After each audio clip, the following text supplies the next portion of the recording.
Baik, bismillahirrahmanirrahim. Assalamualaikum warahmatullahi wabarakatuh. Waalaikumsalam warahmatullahi wabarakatuh.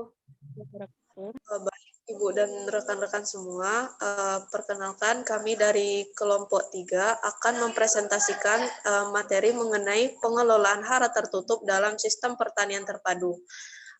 Adapun kelompok 3 beranggotakan yang pertama Rahmat Duta Utomo dengan BP 19 10 21 10 24. Kemudian ada saya sendiri Siswita dengan BP 19 10 21 10 25. Kemudian ada Nurulita Aisyah Guswanti dengan BP 19 10 21 10 28.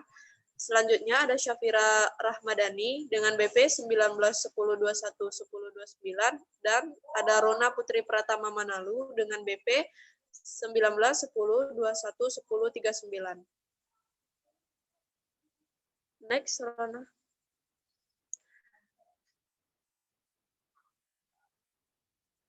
Baik, pemaparan materi pertama tentang sumber dan siklus hara akan disampaikan oleh Nurul. Kepada Nurul dipersilahkan. Terima kasih kepada moderator. Selanjutnya saya akan menjelaskan materi pertama tentang sumber dan siklus hara. Yang pertama, proses siklus hara. Siklus hara adalah suatu proses suplai dan penyerapan dari senyawa kimia yang dibutuhkan untuk pertumbuhan dan metabolisme. Menurut Binkel, bahwa proses siklus hara mencakup proses mikroklimat, kualitas kimia dari bahan organik, status kimia dari tanah, dan aktivitas binatang. Pada dasarnya, proses siklus hara merupakan konsep aliran elektron.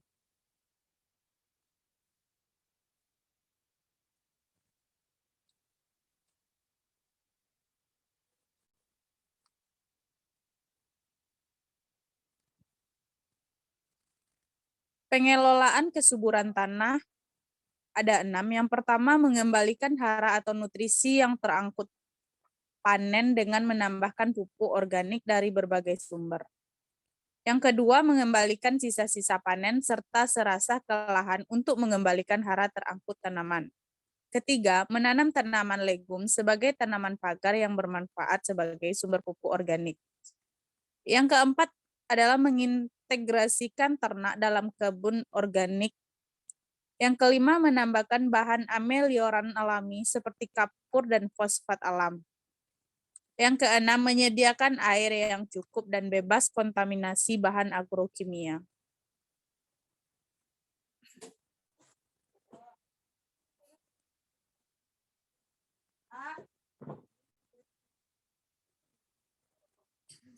Yang pertama, siklus nitrogen. Gas nitrogen banyak terdapat di atmosfer, yaitu 80% dari udara. Nitrogen bebas dapat ditambah atau difiksasi terutama oleh tumbuhan yang berbintil akar, misalnya jenis polongan, dan berbagai jenis ganggang. Nitrogen bebas juga dapat bereaksi dengan hidrogen atau oksigen dengan bantuan kilat atau petir. Dalam bidang pertanian, mikroorganisme dapat digunakan untuk meningkatkan kesuburan tanah melalui fiksasi N, siklus nutrien, dan peternakan hewan. Nitrogen bebas merupakan komponen terbesar udara. Pembentukan nitrat dari nitrogen ini dapat terjadi karena adanya mikroorganisme. Penyusunan nitrat dilakukan secara bertahap oleh beberapa genus bakteri secara sinergetik.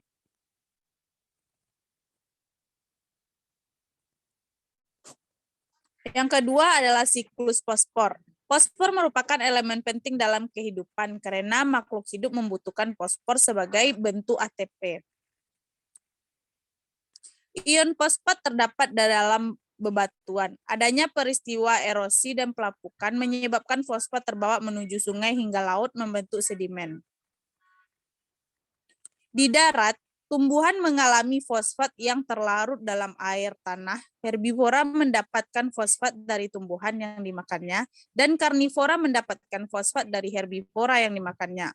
Seluruh hewan mengeluarkan fosfat melalui urin dan feses. Bakteri dan jamur mengurai bahan-bahan anorganik di dalam tanah, lalu melepaskan fosfor, kemudian diambil oleh tanaman.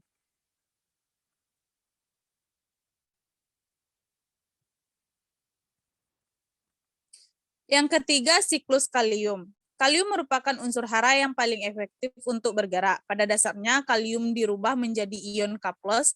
Kalium dapat berubah unsur bebas membentuk ion dalam tumbuhan. Dan dalam hubungannya dengan serasa, biasanya cepat bergerak dibandingkan dengan unsur lainnya. Pada beberapa tipe hutan, dalam hubungannya dengan tanah, mudah kecenderungan kehilangan unsur K+ adalah sebesar 5-10 kg per hektar akibat pencucian.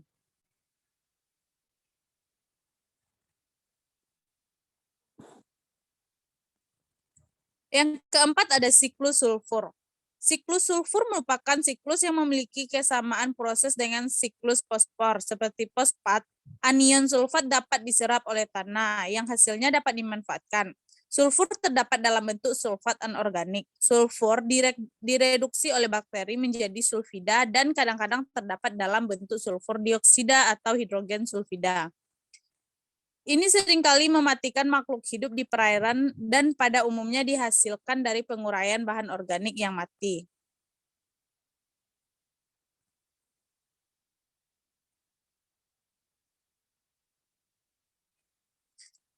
Yang kelima ada siklus karbon.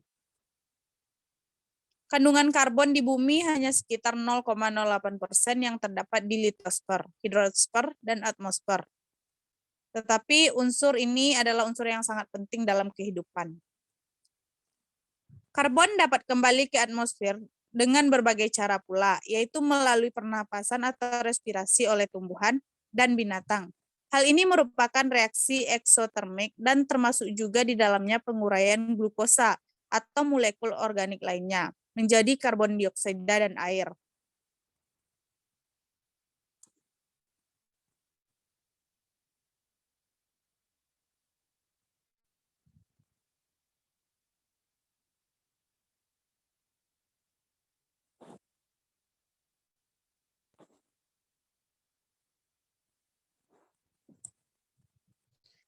Pelapukan batuan silikat.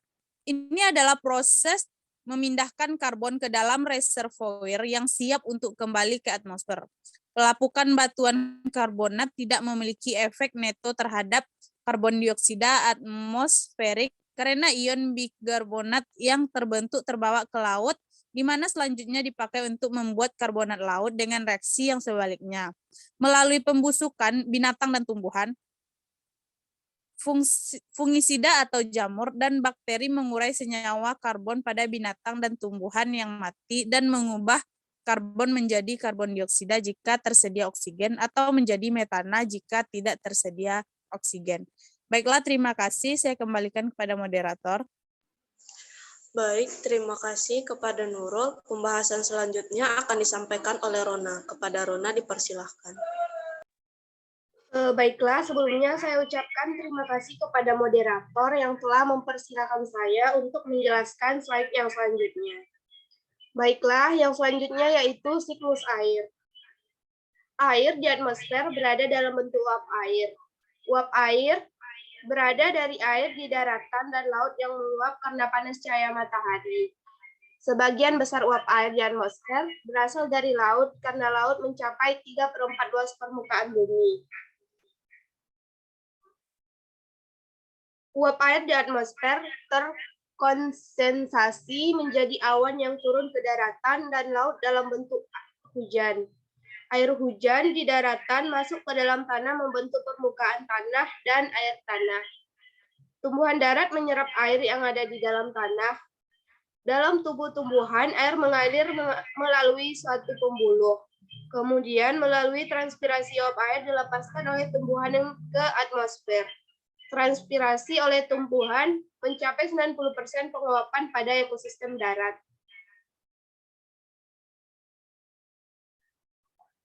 Selanjutnya, pupuk organik merupakan pupuk yang berasal dari berbagai bahan pembuat pupuk alami seperti kotoran hewan, bagian tubuh hewan, tumbuhan yang kaya akan mineral, serta baik untuk pemanfaatan penyuburan tanah.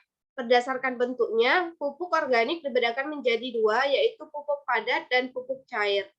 Pupuk organik dapat dibuat secara mandiri dengan bahan berbagai limbah, seperti contoh limbah rumah tangga, pabrik makanan, hewan ternak, dan lain sebagainya. Pupuk organik umumnya dibuat secara sederhana hingga menghasilkan unsur hara yang berperan dalam pertumbuhan dan perkembangan tumbuhan.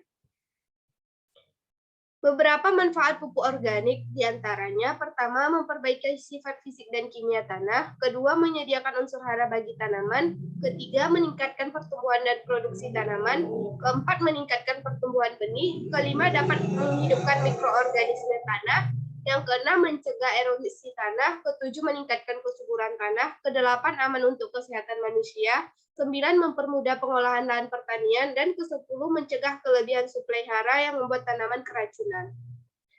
Jenis-jenis pupuk organik ada dua. Pertama berdasarkan bentuknya dan yang kedua berdasarkan bahan penyusunnya.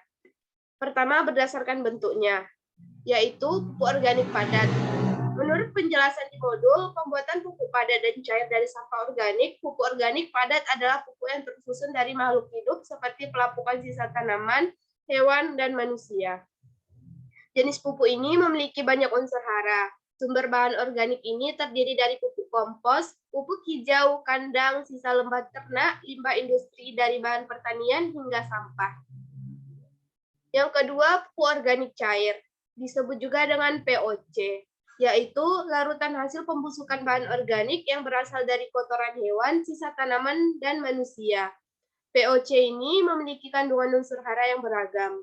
Beberapa kelebihan dari POC yaitu mengantarkan kekurangan hara, tidak menyebabkan pencucian hara, dan menyediakan hara dengan cepat. POC ini juga memiliki bahan pengikat sehingga larutan yang diberikan ke tanah dapat langsung digunakan oleh tanaman. Selanjutnya, berdasarkan bahan penyusunnya. Yang pertama, pupuk hijau.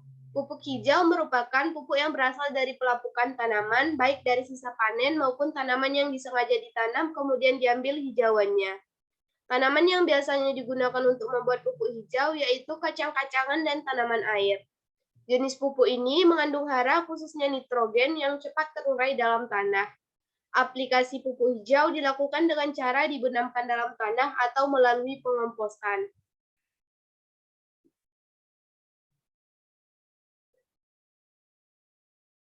Yang selanjutnya saya serahkan kepada moderator.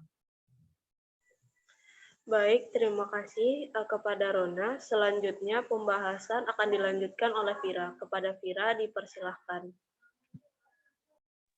Baik, terima kasih atas kesempatannya moderator. Baiklah, saya akan melanjutkan pembahasan materi dari rekan saya yang sebelumnya, yaitu mengenai jenis-jenis pupuk organik, di mana itu berdasarkan bahan penyusunnya. Yang pertama tadi ada pupuk hijau yang sudah dijelaskan, yang kedua itu adalah pupuk kandang. Pupuk kandang adalah jenis pupuk organik yang berasal dari kotoran hewan seperti unggas, sapi.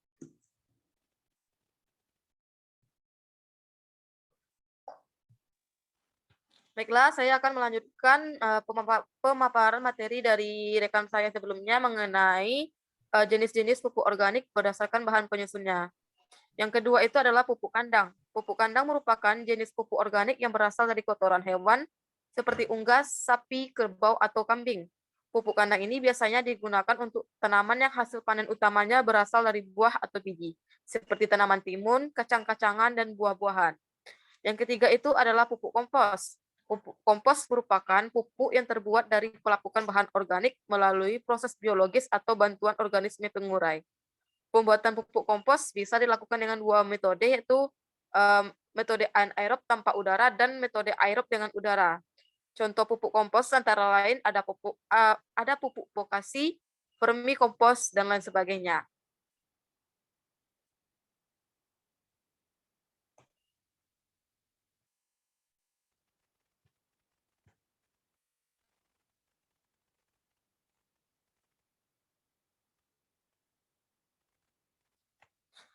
Yang keempat adalah pupuk hayati.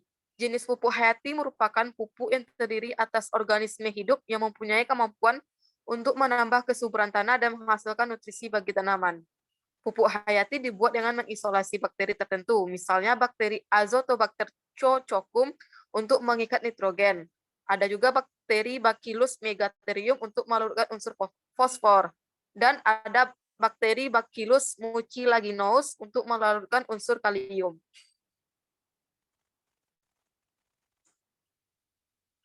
Materi selanjutnya itu adalah perhitungan, aplikasi, dan efisiensi pupuk. Perhitungan pupuk. Berbagai sumber unsur hara tanaman, baik itu pupuk buatan, pupuk kandang, dan sisa tanaman, mempunyai kandungan hara yang berbeda. Karena itu diperlukan pengetahuan tentang cara menghitung kebutuhan pupuk supaya pemberian pupuk sesuai dengan kebutuhan tanaman. Penentuan kebutuhan pupuk pada dasarnya didasarkan atas, pertama, jumlah hara yang terangkut bersama panen, yang kedua, cadangan hara yang ada di dalam tanah, dan yang ketiga, adanya tanda kekurangan unsur hara pada tanaman.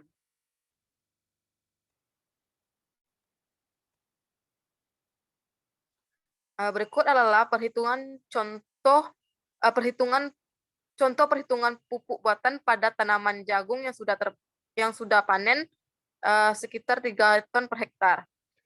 Jika pemupukan menggunakan pupuk buatan seperti urea, SP36 dan KCl, maka jumlah pupuk yang diperlukan untuk menggantikan 48 kg nitrogen, 8,4 kg fosfor, dan 12 kg K yang terangkut bersama 3 ton per hektar panen jagung ialah: yang pertama adalah urea dengan perbandingan 100 berbanding 46, di mana 100 kg pupuk, di mana pada 100 kg pupuk biasanya terkandung 46 kg unsur nitrogen, yang kemudian dikalikan dengan 48 kg per hektar nitrogen yang dibutuhkan ketika sebelumnya nitrogen terangkut ketika panen, sehingga total jumlah urea yang dibutuhkan untuk panen selanjutnya, untuk budidaya selanjutnya, yaitu sebesar 104 kg per hektar. Begitupun dengan pupuk SP36, yaitu dengan perbandingan 100 berbanding 16, di mana pada 100 kg pupuk terkandung 16 kg unsur fosfor, yang kemudian dikalikan dengan 8,4 kg unsur fosfor yang diperlukan yang sebelumnya terangkut ketika panen, sehingga ketika budidaya selanjutnya dibutuhkan total fosfor sebanyak 53 kg per hektar. Lalu begitupun dengan KCl, di mana perbandingannya 100 berbanding 52, yang artinya pada 100 kg pupuk terkandung 52 kg unsur kalium, yang kemudian dikalikan dengan 12 kg unsur kalium yang terangkut ketika panen, sehingga jumlah unsur kalium dibutuhkan untuk budidaya selanjutnya yaitu sebesar 23 kg per hektar. Pemberian pupuk sebaiknya dilakukan sebanyak 1,5 sampai 2 kali jumlah hara yang hilang bersama panen. Jadi, urea, SP36, dan KCl yang diperlukan untuk penanaman jagung dengan perkiraan hasil 3 ton per hektar kurang lebih, yaitu urea sebesar 150 sampai 200 kg per hektar, dan SP36 sebesar 75 sampai 100 kg per hektar. Pada tabel 1 bisa terlihat kandungan unsur hara dan oksida di dalam 100 kg pupuk. Contohnya adalah pada pupuk urea, di mana dia pada 100 kg pupuk terkandung unsur hara nitrogen sebanyak 46 kg, sedangkan unsur oksidanya tidak ada. Lalu ada TSP, di mana pada 100 kg pupuk TSP terkandung 20 kg unsur fosfor dan 46 kg unsur P2O5. Lalu ada pupuk SP36, pada 100 kg pupuk terkandung 16 kg unsur fosfor dan 36 kg unsur P2O5. Dan terakhir ada pupuk KCl, di mana pada 100 kg pupuk ini terdapat 52 kg unsur kalium dan 63 kg unsur K2O.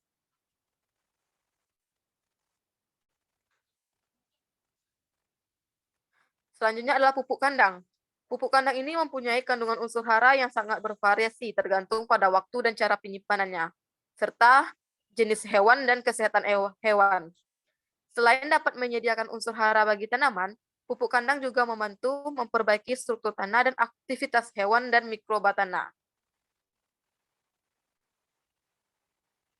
Nah, pada tabel 2 bisa terlihat kandungan unsur hara di dalam 1 ton pupuk kandang. Contohnya adalah pada pupuk kandang sapi.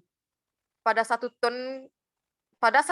ton pupuk kandang sapi terdapat unsur hara nitrogen sebanyak 5 kg, fosfor 2 kg, kalium 5 kg, dan kalsium 3 kg per ton. Lalu ada pupuk kandang kambing. Pada 1 ton pupuk itu terdapat unsur nitrogen sebanyak 8 kg, unsur fosfor 7 kg, unsur kalium 15 kg, dan kalsium 8 kg. Lalu ada pupuk kandang domba, di mana pada 1 ton pupuk kandang itu terdapat 10 kg nitrogen, 7 kg fosfor, 15 kg kalium, dan 17 kg kalsium. Lalu terakhir ada pupuk kandang ayam, di mana pada 1 ton pupuk tersebut terdapat 15 kg unsur nitrogen, 5 kg unsur fosfor, 6 kg unsur kalium, dan 23 kg unsur kalsium. Lalu ada sisa tanaman. Sisa tanaman mengandung unsur hara yang cukup tinggi, terutama unsur kalium. Untuk sistem pertanian tradisional atau yang tidak intensif, pengembalian sisa tanaman dapat mengurangi kebutuhan pemberian pupuk untuk tanaman berikutnya sebanyak 50% untuk kalium, 30% untuk fosfor, dan nitrogen bisa mencapai 90% tergantung dari jenis tanamannya. Oleh karena itu, sisa tanaman seperti jerami, batang jagung, dan lainnya perlu dikembalikan ke lahan pertanian. Sekian pemaparan materi dari saya kembalikan kepada moderator.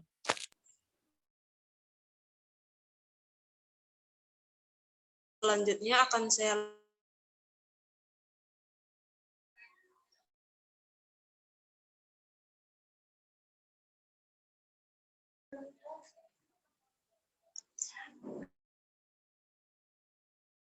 pertama, pemupukan melalui akar. Pemupuk diberikan kepada tanaman melalui akar. Pada umumnya, pemberian pupuk melalui akar dapat dilakukan melalui berbagai cara. Yang pertama, pemupukan dengan cara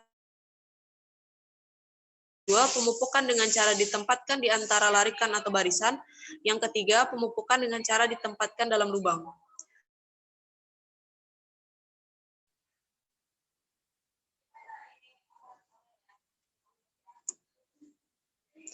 Yang pertama, pemupukan dengan cara disebar atau broadcasting. Pemupukan dilakukan dengan cara menyebar pupuk secara merata pada tanah-tanah di sekitar pertanaman atau pada waktu pembajakan atau penggaruan terakhir. Dilakukan sehari sebelum tanam, kemudian diinjak-injak agar pupuk masuk ke dalam tanah. Beberapa pertimbangan untuk menggunakan cara ini adalah, yang pertama, tanaman ditanam pada jarak tanam yang rapat, baik teratur dalam barisan maupun tidak teratur dalam barisan. Yang kedua, tanaman mempunyai akar yang dangkal atau berada dekat dengan permukaan tanah. Yang ketiga, tanah mempunyai kesuburan yang relatif baik. Yang pakai cukup banyak atau dosis permukaan tinggi. Dan yang terakhir yaitu bila daya larutnya rendah, maka yang terserap tanaman sedikit. Yang kedua yaitu pemupukan dengan cara ditempatkan di antara larikan atau barisan. Pemupukan larikan tanaman dan kemudian ditutup kembali dengan tanah. Untuk tanaman tahunan ditaburkan melingkari tanaman dengan jarak tegak lurus dengan daun terjauh atau tajuk daun, dan kemudian ditutup kembali dengan tanah. Cara ini dilakukan dengan pertimbangan sebagai berikut. Yang kedua, jarak tanam antar tanaman yang dipupuk cukup jarang dan jarak antara barisan pertanaman suburan tanah rendah. Yang keempat, tanaman dengan perkembangan akar yang sedikit. Yang kelima, untuk tanah tegalan atau darat. Yang ketiga yaitu pemupukan dengan cara ditempatkan di dalam lubang. Pemupukan dilakukan dengan cara pupuk dibenamkan ke dalam lubang di sedalam kurang lebih 10 cm dan ditutup dengan tanah. Untuk tanaman tahunan yang melingkari tanaman dengan jarak tegak lurus dengan daun terjauh atau tajuk daun dan ditutup kembali dengan tanah. Cara ini dilakukan dengan pemupukan cara larikan atau barisan.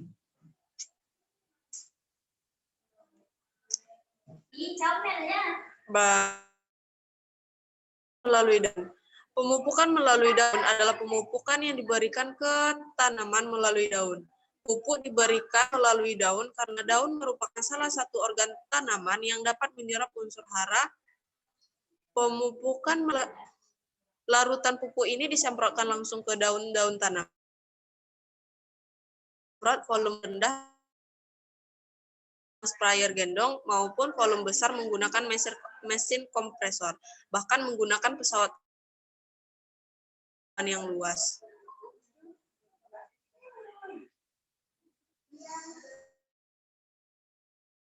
dengan pemupukan melalui akar, pemupukan melalui daun harus memperhatikan beberapa hal.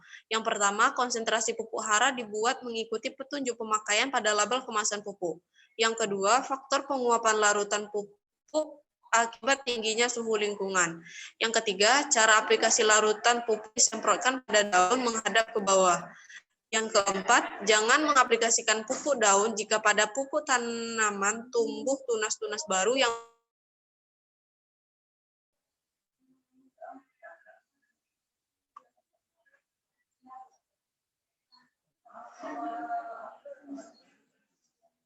beberapa keuntungan dari pemupukan melalui daun yaitu mengatasi kekurangan hara yang dibutuhkan tanaman karena pengaruhnya yang cepat dan langsung pada tanaman.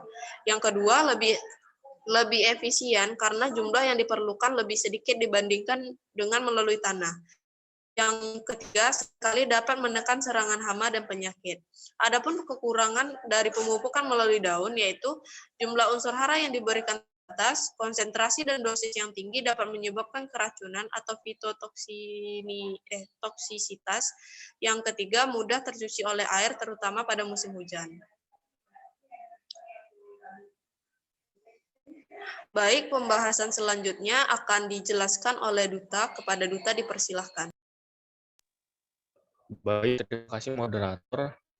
Selanjutnya yaitu pemupukan melalui air siraman.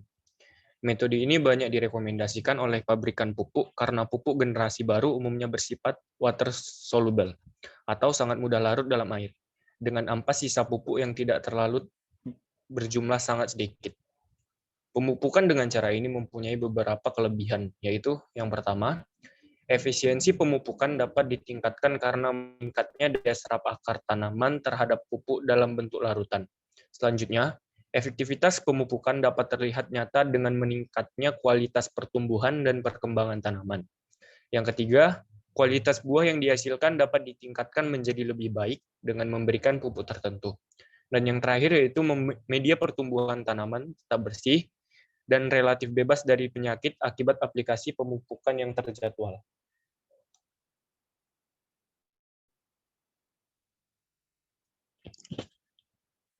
Efisiensi pemupukan. Efisiensi merupakan nisbah antara hara yang dapat diserap tanaman dengan hara yang diberikan.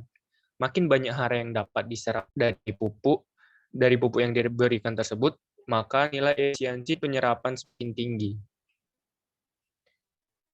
Nilai efisiensi serapan hara secara umum adalah nitrogen 40-60%, fosfor 15-20%, dan kalium 40-60%.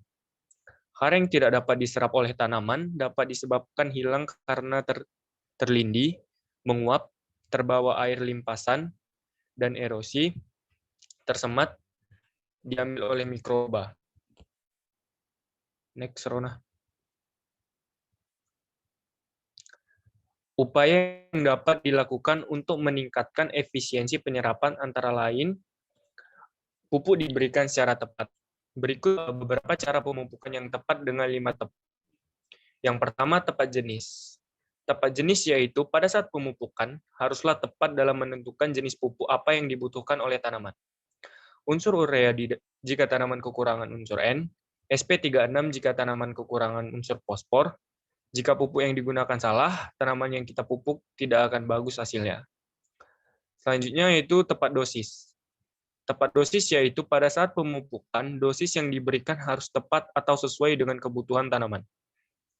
Tepat dosis di sini dimaksudkan agar dosis yang kita beri atau tidak terlalu sedikit. Jika pemberian pupuk yang sedikit, tanaman masih kekurangan unsur yang dibutuhkan. Apabila terlalu banyak, tentu tanaman akan overdosis dan bisa menjadi toksik. Kemudian yang ketiga yaitu tepat waktu. Di sini tepat waktu di sini maksudnya yaitu pada saat pemberian pupuk yang baik dan benar, hendaknya disesuaikan kapan tanaman tersebut membutuhkan asupan lebih unsur hara atau pada waktu yang tepat. Hal ini agar tanaman dapat tumbuh dan berkembang dengan optimal. Selanjutnya yang keempat yaitu tepat tempat. Tepat tempat Selanjutnya, pada saat pemupukan harus memperhatikan tempat atau lokasi tanaman sehingga dapat mengaplikasikan pemupukan secara tepat. Misalnya, lokasi pemupukan berada pada ketinggian dan kecepatan angin besar, maka tidak disarankan untuk menggunakan pupuk yang berbentuk cair dan disemprotkan. Pemupukan juga memperhatikan cara peletakan pupuk pada tanaman.